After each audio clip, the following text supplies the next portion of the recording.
Hello friends, welcome to my channel study vlogs with Shivendra. आज हम लोग एविडेंस एक्ट का अध्याय 2 पढ़ेंगे, जो कि बात करता है तथ्यों की सुसंगति, स्वीकृतियां एवं शील के विषय में, जिसका प्रावधान सेक्शन 5 से लेकर 55 तक किया गया है।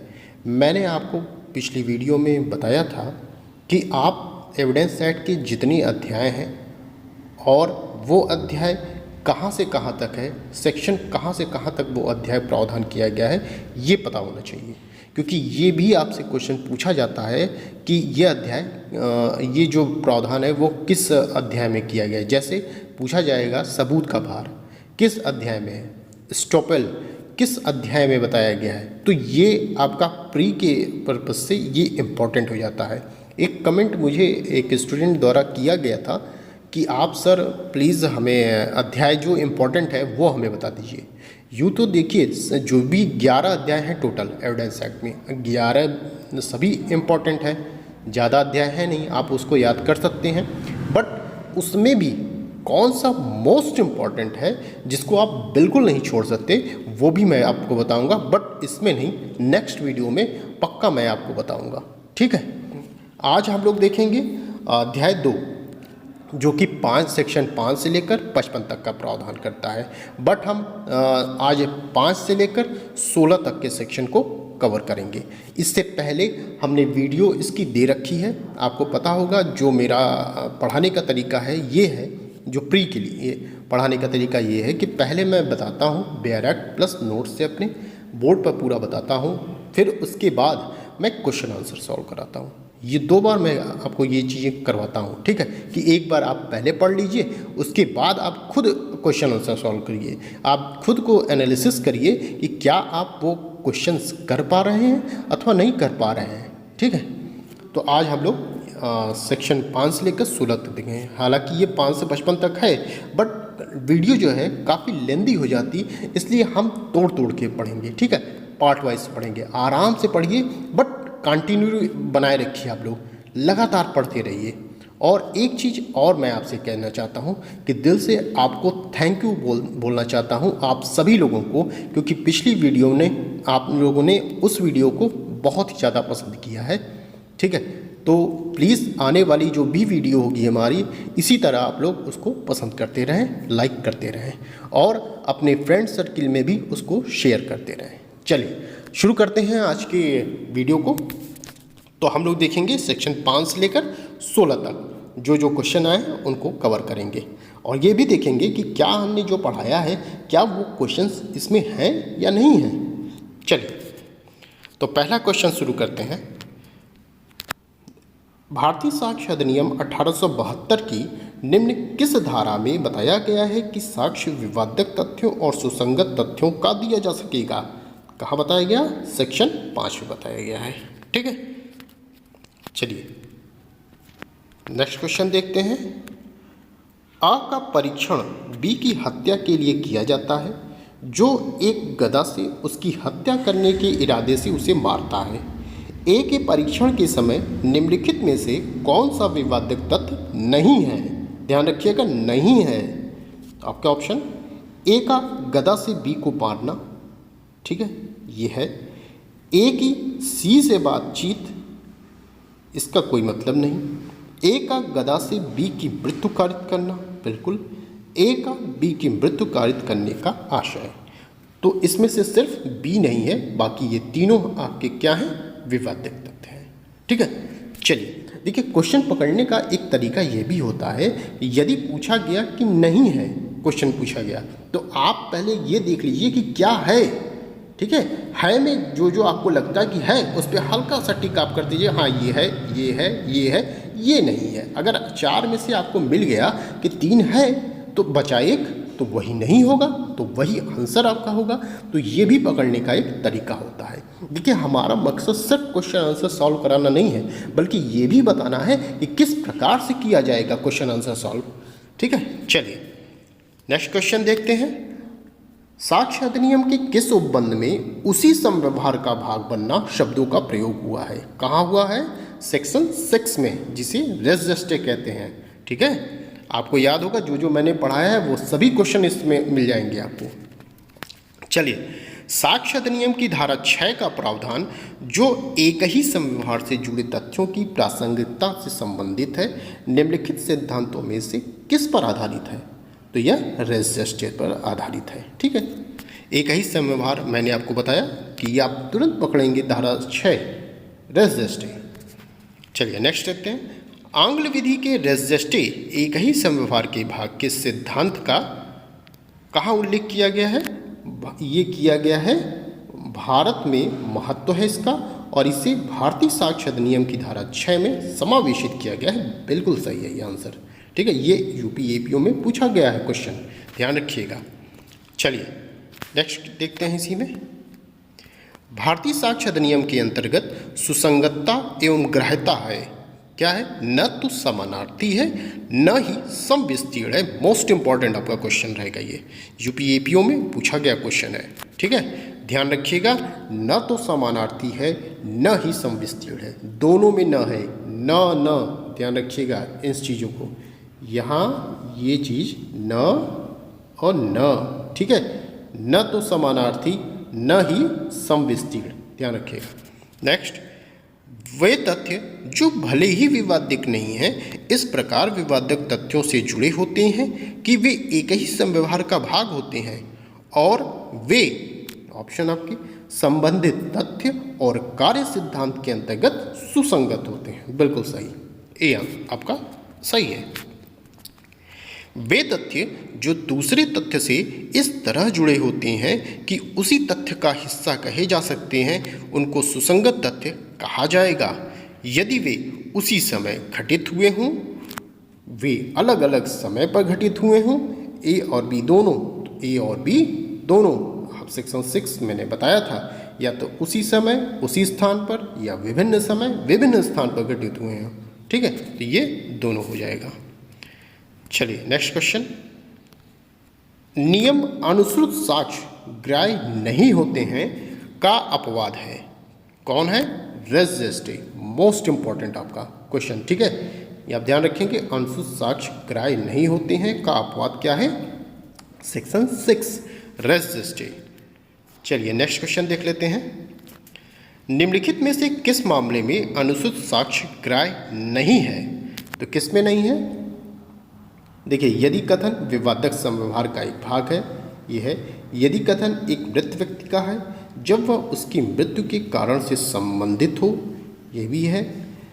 जहाँ प्रत्यक्षदर्शी साक्षी ने तथ्य किसी अन्य व्यक्ति को बताए, वहाँ उस अन्य व्यक्ति का कथन, ये नहीं है।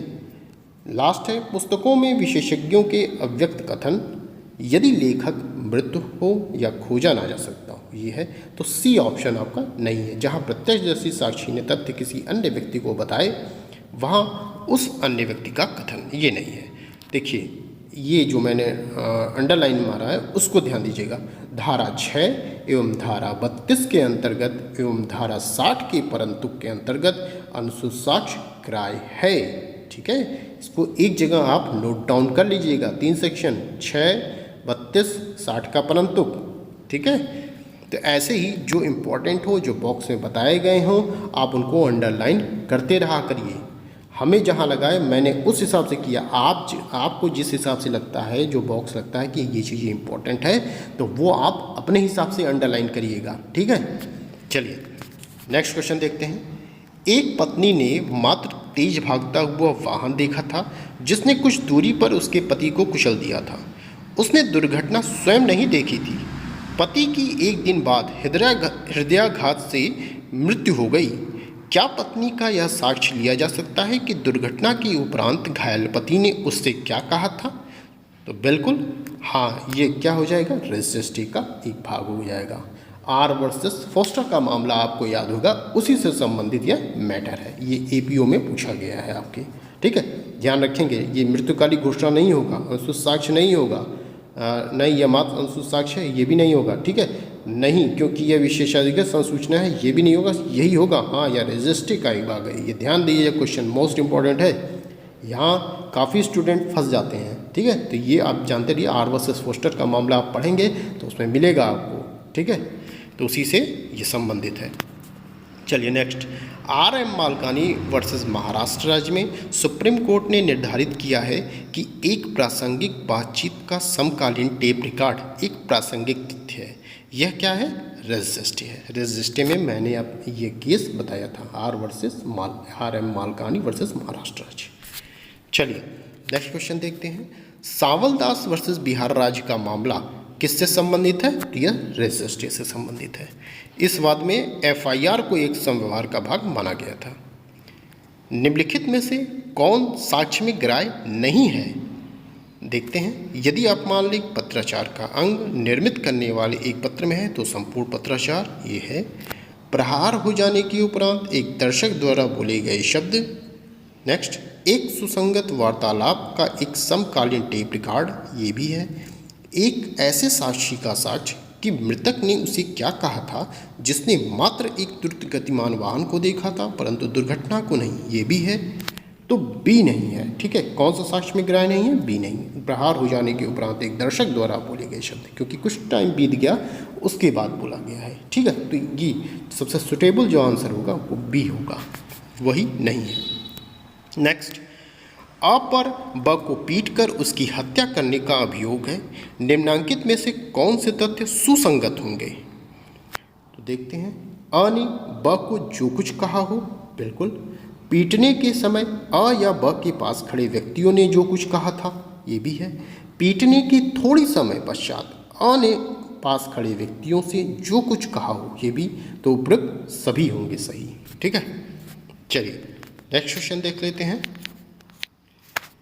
क एक सशस्त्र विप्लव में भाग लेकर जिसमें संपत्ति नष्ट की जाती है, फौजों पर आक्रमण किया जाता है और जेलें तोड़कर खोली जाती हैं, भारत सरकार के विरुद्ध युद्ध करने का अभियुक्त है। चाहे क उन सभी में उपस्थित नहीं रहा हो, फिर भी इन तथ्यों का घटित होना सुसंगत है, क्योंकि ये साधारण समव्यवहार के भाग हैं। ये रेजिस्टे के अंतर्गत माने जाएंगे, सेक्शन 6 के अंतर्गत। ये आपका दृष्टांत है पूछा गया। ठीक है, इसीलिए मैंने आपसे कहा कि दृष्टांत जरूर पढ़िएगा। इससे ये आपको होगा कि ये दृष्टांत जो है किस सेक्शन से संबंधित है, तुरंत आप पकड़ लेंगे। अगर आप इसको कायदे से पढ़े रहेंगे तो ये लास्ट ऑप्शन आप तुरंत पकड़ लेंगे कि ये वे साधारण समव्यवहार के भाग हैं। चलिए, निम्नलिखित में से कौन सा युग्म सुमेलित नहीं है बताना है, ध्यान रखिएगा। नहीं है यह कि एक आदमी ने कुछ सुना या कहा, तथ्य है, बिल्कुल। नक्शा या प्लान दस्तावेज है, सही। मूल से बनाई या तुलना की गई प्रतिलिपियाँ साक्ष्य हैं, सही है। तथ्य जो विवादक तथ्य से इस प्रकार संलग्न हैं कि एक ही समव्यवहार के अंग हो, रूल निसी, नहीं, ये गलत है। ठीक है, ये नहीं होगा।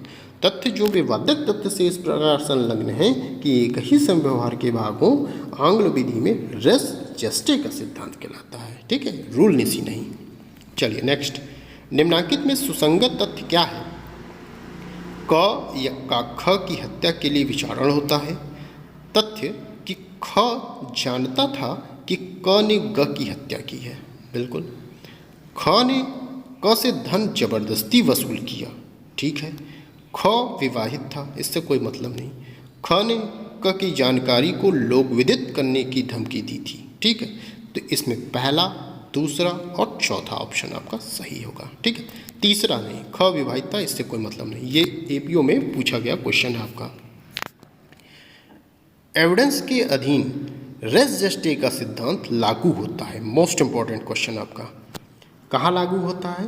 तो यह दीवानी मामलों और फौजदारी मामलों दोनों में लागू होता है, ध्यान दीजिएगा। ठीक है, चलिए विचारणीय प्रश्न यह है कि क्या क ने ख को लूटा? निम्नलिखित कथनों में से कौन सा कथन गलत है? ख की जेब में रुपए थे, यह सुसंगत तथ्य है, ठीक है। ख ने क को रुपए बताए थे, यह सुसंगत तथ्य है, ये भी सही। ख ने क के पुत्र को कहा था कि उसके पास रुपए हैं, सुसंगत तथ्य है, सही।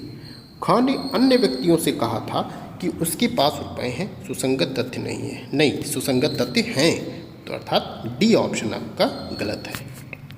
नेक्स्ट क्वेश्चन, एविडेंस की धारा 7 निम्नलिखित में से किसको सम्मिलित नहीं करती? ये ध्यान दीजिएगा, हमने आपको बताया था सेक्शन 7 में क्या क्या चीज़ें समाहित हैं। तो 7 निम्नलिखित में से किसको सम्मिलित नहीं करती? अवसर है, कारण है, साथ में हमने बताया था हेतुक, ध्यान दीजिएगा, हेतुक या कारण, ठीक है। तो कारण है, प्रयोजन या उद्देश्य ये नहीं होगा।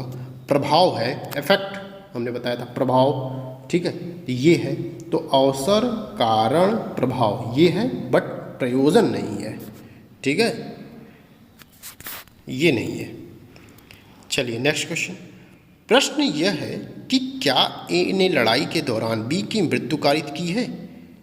भारतीय साक्ष्य अधिनियम के निम्नलिखित में से किस धारा के अंतर्गत वे चिन्ह जो लड़ाई के स्थान पर एकत्रित हुए हैं सुसंगत हैं? तो कहाँ है ये? सेक्शन 7 में है, ठीक है। ये देखिए दृष्टांत बताया गया है, तो इसीलिए मैंने कहा आपको कि दृष्टांत जरूर पढ़िए। तो सेक्शन 7 में क्या होगा? सुसंगत होगा। चलिए नेक्स्ट क्वेश्चन देख लेते हैं। क द्वारा ख की हत्या के एक विचारण में निम्न में से कौन सा तथ्य सुसंगत नहीं है? ख की हत्या के तुरंत बाद क फरार हो गया था, सही है। हत्या से पूर्व क और ख को एक साथ देखा गया था, ये भी सही है। क ने ख से 10,000 रुपये उधार लिया था, ये भी ठीक है। क उस दिन बंगलौर में था जबकि ख की हत्या इंदौर में हुई थी, ठीक है। कौन सा सुसंगत नहीं है, ध्यान रखिएगा। तो यही सुसंगत नहीं है कि जब हत्या हुई तो वो कहीं अन्य जगह था, ठीक है। चलिए नेक्स्ट क्वेश्चन। भारतीय साक्ष्य अधिनियम की धारा 8 किन तथ्यों के संबंध में सुसंगति का नियम प्रतिपादित करती है? 8 हमने बताया था आपसे कि क्या 3 चीज़ें हैं वहाँ पर, 7 में 5 चीज़ें थीं, 8 में 3 चीज़ें हैं, हेतु, तैयारी, पूर्व या पश्चात का आचरण। तो ये सभी है सेक्शन 8 के अंतर्गत। चलिए, साक्ष्य अधिनियम की धारा 8 संबंधित नहीं है किससे? हेतु है, तैयारी है, पूर्व या पश्चात का आचरण है, बट साक्ष्य नहीं है, ठीक है। 8 में साक्ष्य नहीं है। चलिए नेक्स्ट क्वेश्चन देख लेते हैं। निम्नांकित में क्या सही नहीं है? तो कोई भी तथ्य जो किसी विवादक तथ्य का हेतु दर्शित करता है सुसंगत नहीं है, ये गलत है। कोई भी तथ्य जो किसी विवादक तथ्य की तैयारी दर्शित करता है सुसंगत है, सही। वाद के संदर्भ में उसके किसी पक्षकार का आचरण सुसंगत है, सही है। उपरोक्त में से कोई नहीं, तो ठीक है, ए सही नहीं है। कोई भी तथ्य जो किसी विवादक तथ्य का हेतु दर्शित करता है सुसंगत नहीं है। विष द्वारा ख की हत्या करने के लिए क का विचारण किया जाता है। ख की मृत्यु से पूर्व क ने ऐसा विष उपार्जित किया था, तो यह क्या हो जाएगा? ये सुसंगत है, ठीक है। चलिए नेक्स्ट क्वेश्चन देख लेते हैं। नेक्स्ट क्वेश्चन है, ब की जहर द्वारा हत्या के लिए अ का विचारण हो रहा था। विचारण के दौरान यह तथ्य कि जैसा जहर ब को दिया गया था उसी के समान एक जहर अ ने ब की मृत्यु से पूर्व प्राप्त किया था कि जहर के लक्षण प्रकट होने से पूर्व ब के स्वास्थ्य की दशा बाबत यह दोनों ही तथ्य सुसंगत हैं, ठीक है। कौन सा दोनों सुसंगत है? कि जो जहर दिया गया था और जो लक्षण प्रकट हो रहे थे वो दोनों तथ्य आपका क्या हो जाएंगे? सुसंगत हो जाएंगे। नेक्स्ट क्वेश्चन, क के ऊपर ख को पोटेशियम साइनाइड का विष देकर हत्या करने का आरोप है। यह तथ्य कि ख की हत्या के पूर्व क ने पोटेशियम साइनाइड खरीदा था किस धारा के अंदर सुसंगत है? तो यह धारा 8 के अंतर्गत सुसंगत है, ठीक है। इसमें दिया गया है दृष्टांत। प्रश्न यह है कि क्या अ ने एक अपराध किया था? कौन से तथ्य सुसंगत हैं? तो अ एक चेतावनी का पत्र प्राप्त होने के पश्चात फरार हो गया था, सही। अ ने साक्ष्य नष्ट कर दिया, सही। अ ने एक साक्षी को उपस्थित होने से रोका, ये भी सही। उपयुक्त सभी तथ्य आपके सुसंगत माने जाएंगे। प्रश्न यह है कि क्या अ के साथ बलात्संग किया गया था? यह तथ्य कि उसने परिवाद किए बिना कहा कि मेरे साथ बलात्संग किया गया आचरण के रूप में सुसंगत नहीं है। क्यों नहीं है? क्योंकि उसने परिवाद किए बिना कहा। मैंने आपसे कहा था कि जब परिवाद किया जाएगा तो ही वो सुसंगत होगा, परिवाद नहीं किया सुसंगत नहीं होगा, ठीक है, सेक्शन 8 के अंतर्गत। अब देखिए ये हमने बताया था वीडियो में, तो प्लीज़ आप लोग वो वीडियो जरूर देखा करिए, उसके बाद क्वेश्चन आंसर सॉल्व किया करिए।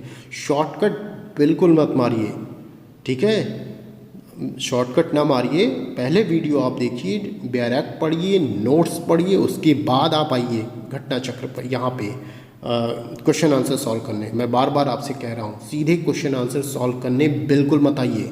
ये ज़रूरी नहीं है कि जो क्वेश्चन आपसे पूछा जाएगा वो सिर्फ इसी क्वेश्चन आंसर में से पूछा जाएगा, नहीं, उससे अलग भी पूछा जाएगा जो इसमें नहीं होंगे, ये भी ध्यान रखिएगा। तो इसीलिए मैं बार बार आपसे कह रहा हूँ कि बेयर एक्ट पढ़िए और दृष्टांत पढ़िए, नोट्स बनाइए इन सब चीज़ों का प्री के हिसाब से, उसके बाद आप आइए यहाँ पे पढ़िए, ठीक है।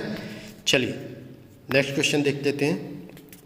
देखिए इसमें यह कहा गया, क्वेश्चन ये था हमारा कि बलात्संग किया गया था, परिवाद किए बिना कहा कि मेरे साथ बलात्संग किया, तो सुसंगत नहीं माना गया। इसमें बॉक्स में क्या इंपॉर्टेंट चीज़ें हैं कि परिवाद किए बिना यह कहना कि मेरे साथ बलात्संग किया गया था एविडेंस की धारा 8 के अंतर्गत आचरण के रूप में सुसंगत नहीं है। यद्यपि यह कहाँ सुसंगत होंगे, तो 32(1) या मृत्यु 32(1) के अधीन मृत्युकालिक कथन या धारा 157 के अधीन संपोषक साक्ष्य के रूप में सुसंगत हो सकते हैं, बट सेक्शन 8 के अंतर्गत सुसंगत नहीं हो सकते। नेक्स्ट क्वेश्चन देखते हैं। निम्नलिखित में से कौन साक्ष्य में सुसंगत नहीं होगा? पहला है आरोपित अपराध के लिए हेतु के अस्तित्व का साक्ष्य होगा। एक कथन का साक्ष्य जो किसी आचरण का अनुषंगी हो अथवा जो कथन के अतिरिक्त अन्य कृत्यों का स्पष्टीकरण करता हो, ये भी है। उस कथन का साक्ष्य जो ऐसे व्यक्ति का आचरण प्रभावित करता हो या उस पर असर डालता हो जिसका आचरण अन्यथा सुसंगत है, ये भी है। कोई परिवाद किए बिना लूट के कृत्य का कथन, ये नहीं होगा, ठीक है, यही नहीं होगा। प्रश्न यह है कि क्या ए को लूटा गया? यह तथ्य कि उसने किसी शिकायत को किए बिना कहा उसे लूट लिया गया, तो यह क्या होगा? साक्ष्य अधिनियम की धारा 32 अथवा 157 के अंतर्गत सुसंगत हो सकता है, बट 8 के अंतर्गत सुसंगत नहीं होगा क्योंकि परिवाद किए बिना कहा गया। चलिए नेक्स्ट क्वेश्चन देख लेते हैं। नेक्स्ट क्वेश्चन है, क पर निकृष्ट आचरण का लांछन लगाने वाले अपमान लेख के लिए ख पर क वाद लाता है। ख प्रतिज्ञान करता है कि वह बात जिसका अपमान लेख होना अभिकथित है सत्य है। पक्षकारों की उस समय की स्थिति और संबंध जब अपमान लेख प्रकाशित हुआ था सुसंगत तथ्य हो सकते हैं। विवादक तथ्य के हेतु के रूप में नहीं, विवादक तथ्य से प्रभावित आचरण के रूप में बिल्कुल नहीं, विवादक तथ्यों की पुनः स्थापना के रूप में सही, विवादक तथ्य की तैयारी के रूप में, तो यह पुनः स्थापना के रूप में होंगे, ठीक है, सुसंगत हो सकते हैं। क बलवा के लिए विचारित किया जा रहा है और उसका भीड़ के आगे आगे चलना साबित है।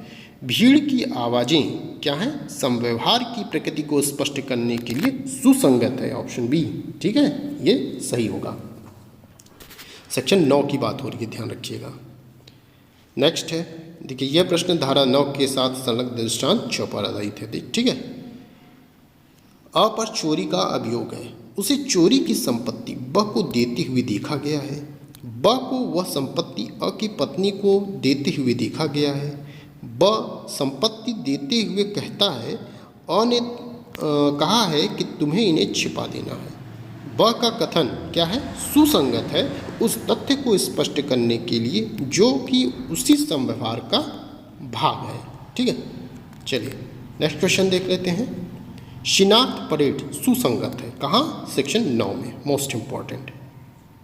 पहचान की कार्यवाही साक्ष्य विधि के अधीन एक क्या है? संपोषक साक्ष्य, ये सब मैंने आपको बताया है वीडियो में। पहचान कार्यवाही अर्थात शिनाख्त परेड को धारा 9 के अंतर्गत एक संपोषक साक्ष्य के रूप में माना जाता है। किस केस में कहा गया? मुल्ला बनाम उत्तर प्रदेश राज्य में, इंपॉर्टेंट केस है ये। नेक्स्ट देखते हैं, भारतीय साक्ष्य अधिनियम 1872 के अनुसार निम्नलिखित में से कौन सही सुमेलित है?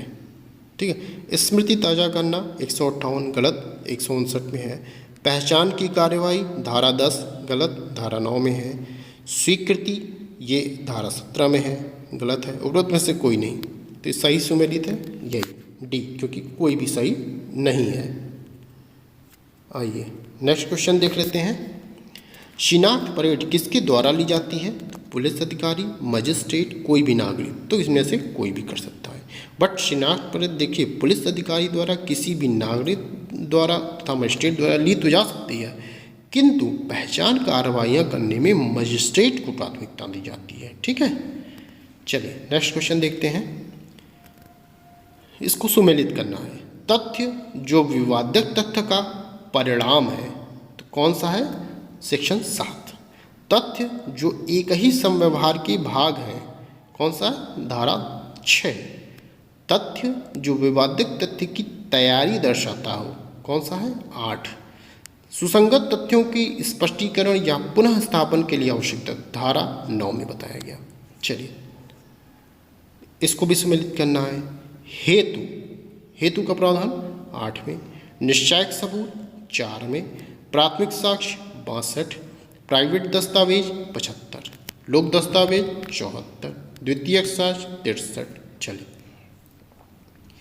नेक्स्ट क्वेश्चन देखते हैं। आर बनाम ब्लैक का वाद एविडेंस की किस धारा में है? तो हमने बताया था आपसे, धारा 10 में है। मोस्ट इंपॉर्टेंट आपका वाद है ये। साक्ष्य अधिनियम के अंतर्गत सामान्य परिकल्पना के बारे में षड्यंत्रकारी द्वारा कही या की गई बातें किस धारा के अंतर्गत सुसंगत हैं? तो यह धारा 10 के अंतर्गत सुसंगत है। चलिए नेक्स्ट क्वेश्चन देख लेते हैं। यह विश्वास करने का युक्त आधार है कि क भारत सरकार के विरुद्ध युद्ध करने के षड्यंत्र में सम्मिलित हुआ है, किंतु वह केवल ख को जानता है, जिसने षड्यंत्र के उद्देश्य के लिए पाकिस्तान में शस्त्र, आयुध एवं गोला बारूद उपाप्त किए थे। निम्नलिखित में से कौन सा तथ्य क की उसमें सह अपराधिता साबित करने के लिए सुसंगत नहीं है? तो ये ग ने वैसे ही उद्देश्य कलकत्ता में धन संग्रह किया, यही सुसंगत नहीं है।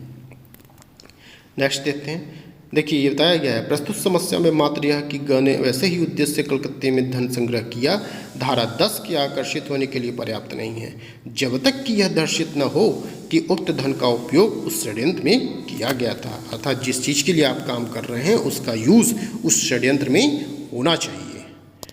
चलिए नेक्स्ट, एविडेंस की कौन सी धारा एजेंसी के सिद्धांत पर आधारित है? एजेंसी, तो यह धारा 10 है। ठीक है, इसी को अभिकरण कहते हैं।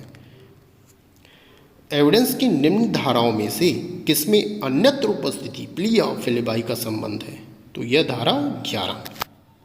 चलिए नेक्स्ट क्वेश्चन देख लेते हैं। प्रश्न यह है कि क्या ए ने किसी व्यक्ति की अमुक दिन कोलकाता में हत्या की? यह तथ्य कि उस दिन लाहौर में था, क्या है? ये सुसंगत है। सेक्शन 11 के अंतर्गत। देखिए जो मैं छोड़ रहा हूँ क्वेश्चन इसलिए छोड़ रहा हूँ कि ये उसी तरह के क्वेश्चन है, तो फालतू में टाइम वेस्ट करने से कोई मतलब नहीं, इसलिए मैं आगे बढ़ जा रहा हूँ। ठीक है, चलिए नेक्स्ट क्वेश्चन देखते हैं। एविडेंस के प्रावधान के अनुसार निम्न में से कौन सा कथन सही नहीं है? ध्यान रखिएगा। तो वे तथ्य जो किसी विवादित तथ्य से असंगत हैं, सुसंगत नहीं होंगे, गलत, सुसंगत होते हैं। वे तथ्य जो अन्यथा सुसंगत नहीं हैं, सुसंगत हैं यदि वे स्वयं या अन्य तथ्यों के संसर्ग में किसी विवादित तथ्य या सुसंगत तथ्य का अस्तित्व या अनस्तित्व अत्यंत अधिसंभावी या अनिसंभाव बनाते हैं। बिल्कुल सही। कोई भी तथ्य जो किसी विवादित तथ्य या सुसंगत तथ्य का हेतु या तैयारी दर्शित या गठित करता है, सुसंगत है। बिल्कुल सही। स्वीकृतियाँ स्वीकृत विषयों का निश्चायक सबूत नहीं है, किंतु भारतीय साक्ष्य अधिनियम में अंतर्विष्ट बंधों के अधीन विबंध के रूप में प्रवर्तित हो सकेंगी। तो ये सभी सही हैं, बस ए जो है वो सही नहीं है। वे तथ्य जो किसी विवादित तथ्य से असंगत है, सुसंगत नहीं होंगे। चलिए नेक्स्ट क्वेश्चन। कोई तथ्य अन्यथा सुसंगत नहीं होने के बावजूद कुछ परिस्थितियों में सुसंगत होता है, उन परिस्थितियों को साक्ष्य अधिनियम की किस धारा में बंधित किया गया? तो यह धारा 11 में है, ये हमने बताया था आपको। निम्नलिखित में से कौन सा षड्यंत्र साबित करने के लिए साक्ष्य की सुसंगतता हेतु सही नहीं है? तो ऐसे विश्वास का युक्त आधार होना चाहिए कि दो या अधिक व्यक्तियों ने मिलकर षड्यंत्र किया है, सही। प्रश्नगत कार्य उस समय के बाद होना चाहिए जब उनमें से किसी एक व्यक्ति द्वारा षड्यंत्र का आशय प्रथम बार मन में धारण किया गया हो, सही है। कार्य सामान्य आशय के प्रतिनिर्देश के अंतर्गत होना चाहिए, सही। इसे अन्य पक्षकार के पक्ष में या यह साबित करने के लिए कि कोई व्यक्ति उसमें पक्षकार नहीं था प्रयोग में लाया जा सकता है, यही सही नहीं है। ये देखिए यूपी-एपीओ में पूछा गया क्वेश्चन है। चलिए, सबूत परिणाम होता है किस चीज़ का? साक्ष्य का होता है। प्रश्न यह है कि क्या क ने किसी अमुक दिन कोलकाता में अपराध किया है। इस प्रश्न के उत्तर में निम्नलिखित में से कौन सा तथ्य सुसंगत है। तो यह कि उस दिन वह मुंबई में था। ठीक है, तो यही चीज़ सुसंगत है। अन्यत्र उपस्थिति का अभिवाक कहाँ है सुसंगत। तो यह साक्ष्य अधिनियम की धारा 11 में मान्य है। साक्ष्य का मात्र नियम है। ठीक है, नेक्स्ट क्वेश्चन देखते हैं। दूधनाथ पांडे वर्सेस उत्तर प्रदेश राज्य, मोस्ट इंपॉर्टेंट, का वाद साक्ष्य विधि के किस विषय से संबंधित है। तो हमने बताया था आपको कि सेक्शन 11 अन्यत्र उपस्थिति होने के अव्याक से। चलिए नेक्स्ट क्वेश्चन देख लेते हैं। प्रश्न यह है कि क्या क ने किसी अमुक दिन कलकत्ता में अपराध किया। यह तथ्य कि उस दिन लाहौर में था सुसंगत है, क्योंकि वह विवादित तथ्य के अस्तित्व को अत्यंत अनधिसंभाव्य बनाता है, इसलिए सुसंगत है। क प्रतिज्ञात करता है कि उसने अमुक दिन ख को लाहौर में देखा। क से पूछा जाता है कि क्या वह स्वयं उस दिन कलकत्ते में नहीं था। वह इसका प्रत्याख्यान करता है, यह दर्शित करने के लिए कि क उस दिन कलकत्ते में था साक्ष्य प्रस्थापित किया जाता है। तो इसमें सही ऑप्शन क्या है, डी। यह साक्ष्य ग्राह्य है, इस नाते नहीं कि वह क का एक तथ्य के बारे में खंडन करता है जो उसकी विश्वसनीयता पर प्रभाव डालता है, वरन इस नाते सुसंगत है कि वह इस अभिकथित तथ्य का खंडन करता है कि ख प्रश्नगत दिन लाहौर में देखा गया था, इसलिए वह सुसंगत है। ठीक है, चलिए नेक्स्ट। क्या किसी विवादित तथ्य के अनस्तित्व का साक्ष्य दिया जा सकेगा। बिल्कुल दिया जा सकता है। तो हाँ, अ के ऊपर आरोप है कि उसने ब की हत्या पिस्तौल से की। अ ने पिस्तौल 15 सितंबर को देहरादून से खरीदा था। अ का कथन है कि 15 सितंबर को वह लखनऊ में था, देहरादून में नहीं। अ का कथन साक्ष्य अधिनियम की किस धारा में सुसंगत है। तो यह धारा 11 में है, अन्यत्र उपस्थिति से संबंधित।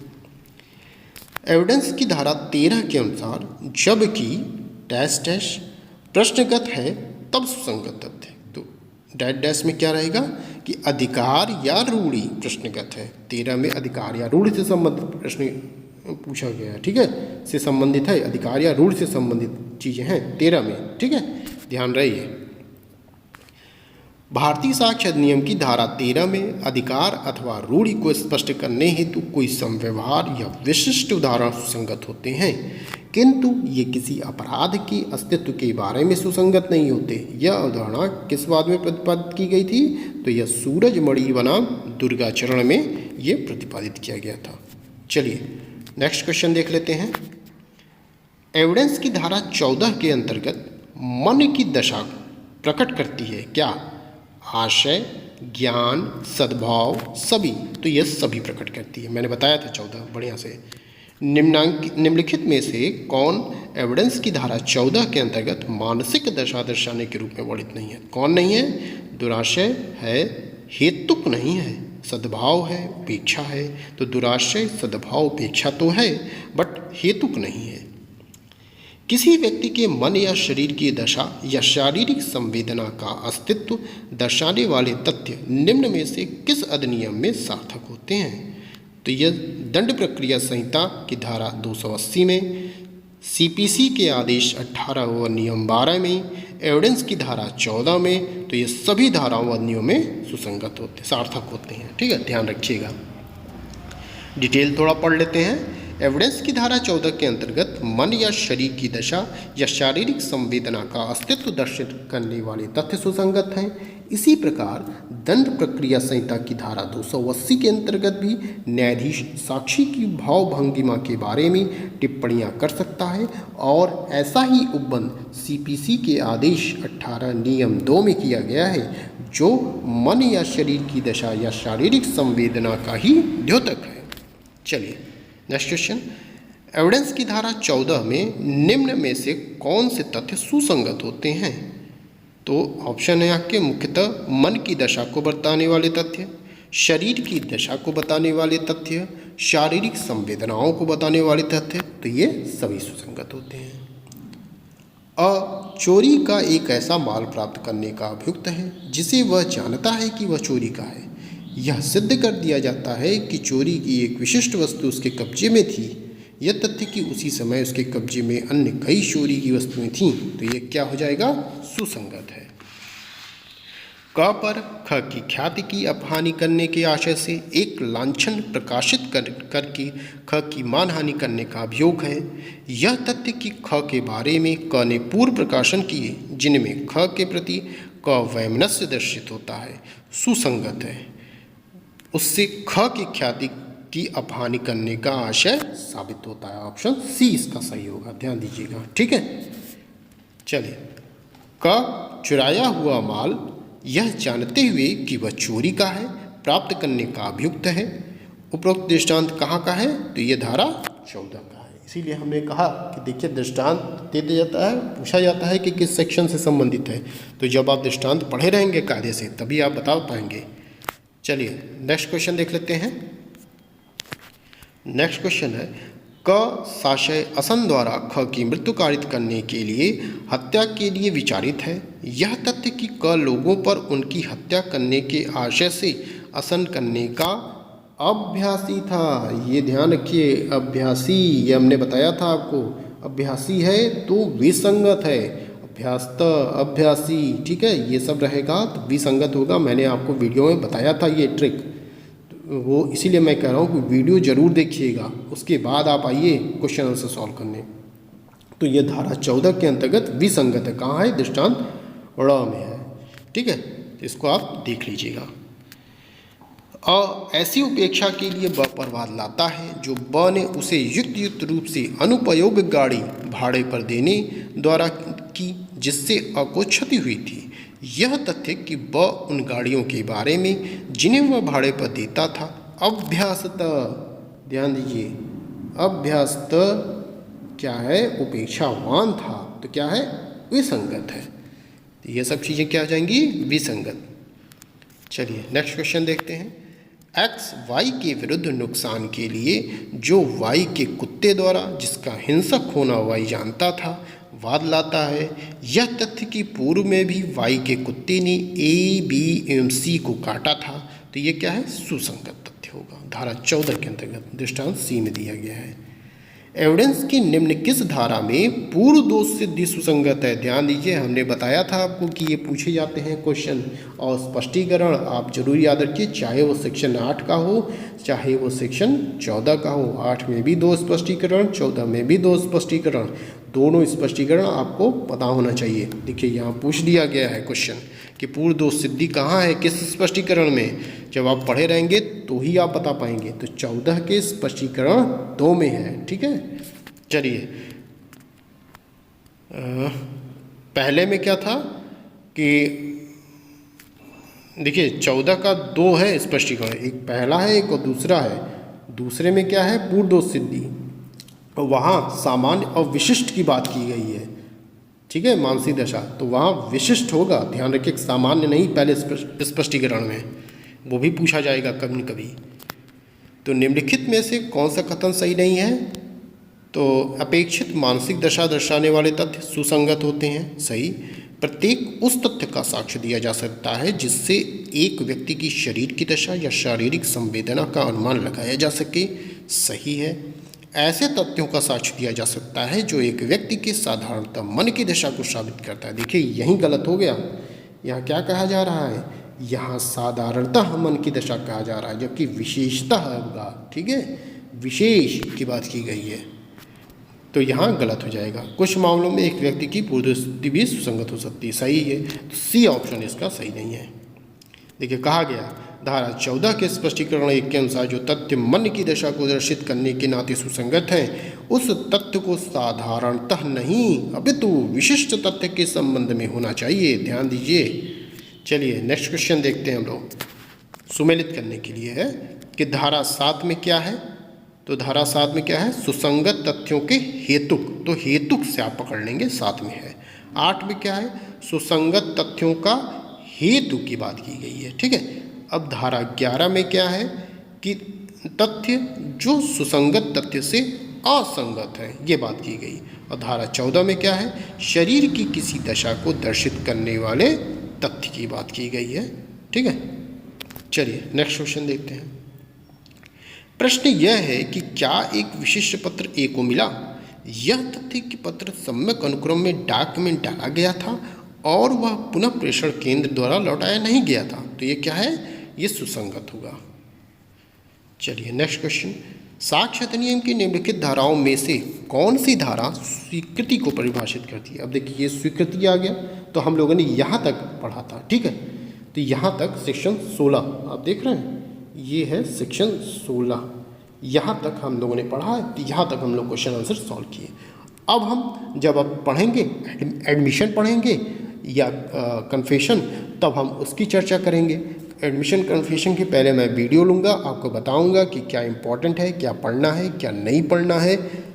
मैं जब बताता रहूँ, मैं वीडियो जब लूँ पढ़ाऊँ आपको, तो आप प्लीज़ बेयर एक्ट ले के बैठा करिए और उसी समय अपने बेयर एक्ट में निशान लगा लीजिए कि कौन सा दृष्टांत आपको पढ़ना इंपॉर्टेंट है, कौन सा मोस्ट इंपॉर्टेंट है जिसको आप छोड़ नहीं सकते, ठीक है। उसी समय मैं बताता हूँ, तो उसी समय आप प्लीज़ A4 का पेज और बेयर एक्ट अपने पेन लेकर बैठा कीजिए, हाइलाइटर जो भी लेके बैठ सकते हैं बैठिए लेकर, ठीक है। उसी समय वहाँ पर काम कर लीजिए आप, और फिर उतनी जितनी वीडियो मैं बना लूँगा, जैसे एडमिशन हम लोगों ने पढ़ लिया, तो एडमिशन पढ़ने के बाद तुरंत फिर दूसरे दिन हम लोग घट्टा चक्र सॉल्व करेंगे, ठीक है। इसके अलावा भी कोई आपके पास अच्छा सुझाव हो तो आप कमेंट के माध्यम से मुझे बता सकते हैं कि नहीं ऐसे भी किया जा सकता है या कर सकते हैं, ठीक है। तो उसको भी मैं फॉलो करने की पूरी कोशिश करूँगा, ठीक है। तो बस आज के लिए इतना ही, फिर मिलते हैं नेक्स्ट वीडियो में। Thank you.